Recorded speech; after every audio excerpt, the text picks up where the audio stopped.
ബി.ജെ.പിയുടെ വിജയപ്രതീക്ഷകൾക്ക് തിരിച്ചടി നൽകി കത്തോലിക്ക സഭാ നേതൃത്വം. രൂക്ഷ വിമർശനവുമായി കത്തോലിക്ക സഭ മുഖപത്രം ദീപിക രംഗത്ത്.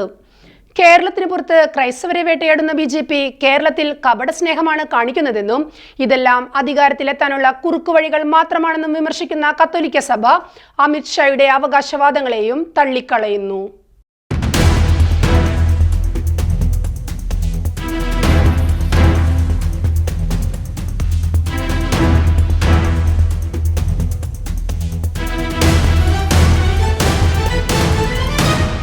അടുത്ത നിയമസഭാ തെരഞ്ഞെടുപ്പോടെ കേരളത്തിന്റെ ഭരണം പിടിച്ചെടുക്കാനുള്ള ബി.ജെ.പിയുടെ മിഷൻ കേരള പദ്ധതിക്ക് തിരിച്ചടി നൽകി കത്തോലിക്ക സഭാ നേതൃത്വം.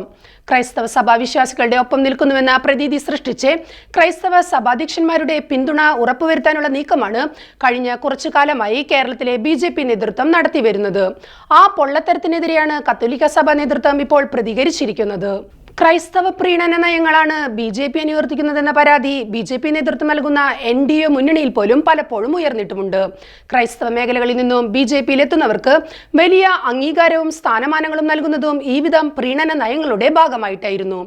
ബി.ജെ.പി നേതാവ് ജോർജ് കുര്യനെ കേന്ദ്രമന്ത്രിയാക്കിയതുപോലും ക്രൈസ്തവ നേതൃത്വത്തിന്റെ പിൻബലത്തിന് വേണ്ടിയായിരുന്നുവെന്ന ആരോപണവും അക്കാലത്ത് ഉയർന്നിരുന്നു.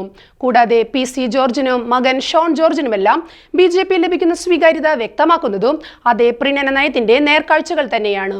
പുതിയ ഭാരവാഹി പട്ടികയിൽ വൈസ് പ്രസിഡന്റ് സ്ഥാനമാണ് ഷോൺ ജോർജിന് നൽകിയിരിക്കുന്നത് എന്നതും അതിൽ പലർക്കും അസംതൃപ്തിയുള്ളതും ഇതോടൊപ്പം ചേർത്ത് കാണേണ്ടതുമാണ്.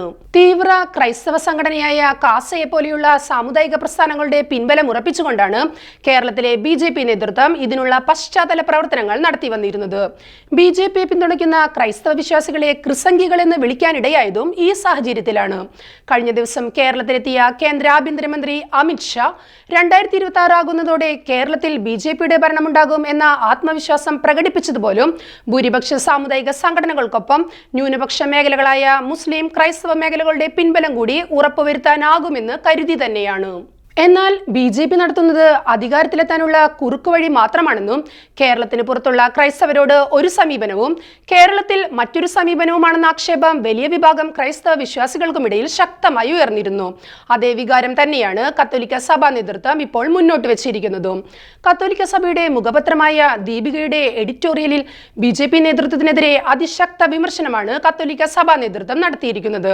ക്രിസ്ത്യാനികൾക്ക് സ്വാധീനമുള്ള പ്രദേശങ്ങളിൽ അവരെ ഒപ്പം കൂട്ടാൻ ശ്രമിക്കുകയും സ്വാധീനമില്ലാത്ത മറ്റിടങ്ങളിൽ ആക്രമിച്ച് കീഴ്പ്പെടുത്തുകയും ചെയ്യുന്ന ഇരട്ടത്താപ്പാണ് ബി.ജെ.പിക്കെന്ന് ദീപിക തുറന്നടിക്കുന്നു. കേരളത്തിൽ ഭരണം പിടിക്കുമെന്ന് പറയുന്ന അമിത്ഷാ രാജ്യത്ത് നടക്കുന്ന ക്രൈസ്തവ പീഡനങ്ങളോട് അരുതെന്ന് പറയാതെ വേട്ടക്കാരന് കൈയടിച്ച് ഇരയെ തലോടുകയാണ് എന്ന അതിരൂക്ഷ വിമർശനമാണ് ദീപിക ഉയർത്തിയിരിക്കുന്നത്. കത്തോലിക്ക വൈദികർക്കും മിഷണറിമാർക്കുമെതിരെ ആക്രമണം നടത്തുന്നവർക്ക് 3 ലക്ഷം രൂപ മുതൽ 11 ലക്ഷം വരെ പാരിതോഷികമാണ് മഹാരാഷ്ട്രയിലെ ബി.ജെ.പി എം.എൽ.എ ഗോപിചന്ദ് പദൽക്കർ വാഗ്ദാനം ചെയ്തിരിക്കുന്നതെന്നും ഇതോടെ മഹാരാഷ്ട്രയിൽ ക്രൈസ്തവ വിശ്വാസികൾ കടുത്ത ആശങ്കയിലും ഭയത്തിലുമാണ് കഴിയുന്നതെന്നുമാണ് ദീപിക മുഖപ്രസംഗത്തിൽ കുറ്റപ്പെടുത്തിയിരിക്കുന്നത്.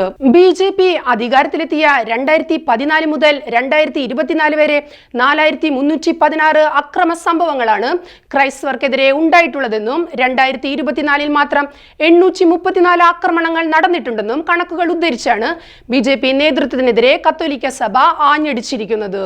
കേന്ദ്രമന്ത്രിമാരായ ജോർജ് കുര്യനും സുരേഷ് ഗോപിയും ക്രൈസ്തവ മേഖലയുടെ പിൻബലം ഉറപ്പുവരുത്താൻ കിണഞ്ഞ് പരിശ്രമിച്ചുകൊണ്ടിരിക്കുന്നതിനിടയിലാണ് കടുത്ത നിലപാടുമായി കത്തോലിക്ക സഭാ നേതൃത്വം രംഗത്തെത്തിയിരിക്കുന്നത്.